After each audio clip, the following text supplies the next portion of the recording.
Are you planning to appeal this decision, Khairy?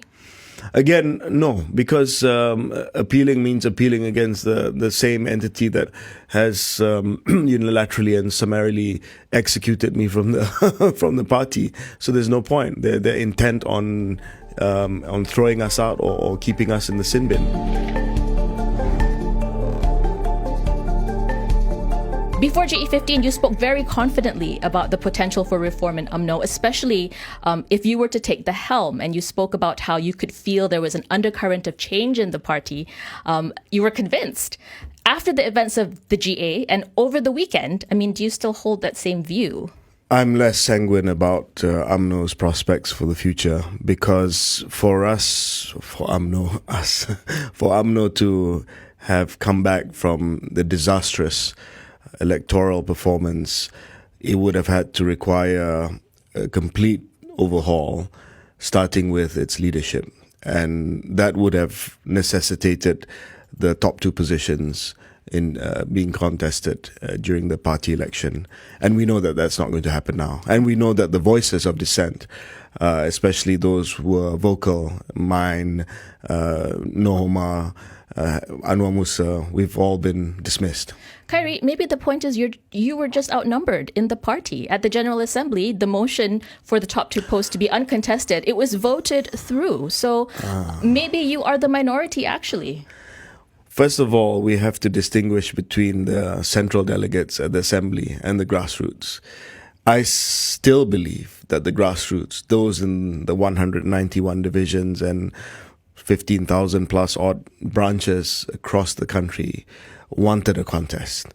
How can you not want a contest? You're left with 26 seats in parliament. UMNO went from, as you said, the dominant grand old party of Malaysia to just one small party that has been completely obliterated and decimated at the last election. So the natural thing to do would be to say, okay, let's open and see who can restore our fortunes. That's just logical. And that was not allowed. And then coming back to the Assembly, the top two positions not being contested was not in the original motion.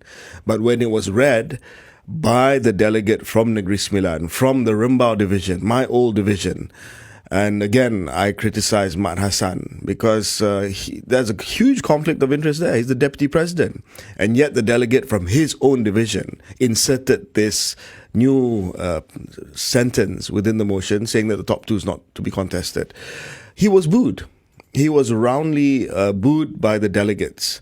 Something happened overnight, and again, people said that this was also grounds for my expulsion.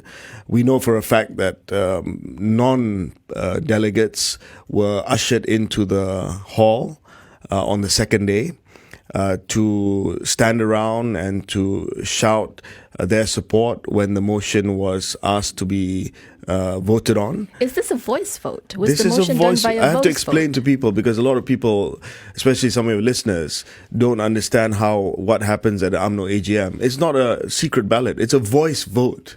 It's a rowdy voice vote. Not even like Parliament. In Parliament, you know who's there. You know who's a member of Parliament. This is, it's a hall. You don't know who's an observer. You don't know who's a delegate. I know for a fact that non-delegates were in there, whipping up support for the motion, and there is a certain chemistry within the hall that once that happens, everyone just goes with the flow. So you say that the vote on the motion was rigged? I'm wondering why you didn't It was lodge... padded. It certainly was padded. Why haven't you lodged a complaint? You chose instead to take the matter to social media, which is useful for causing a stir. But does it actually resolve anything?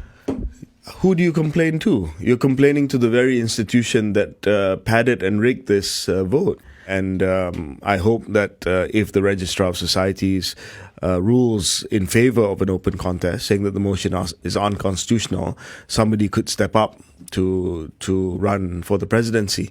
But most of the leading contenders have either been expelled or neutered. So that's it. I think it's checkmate.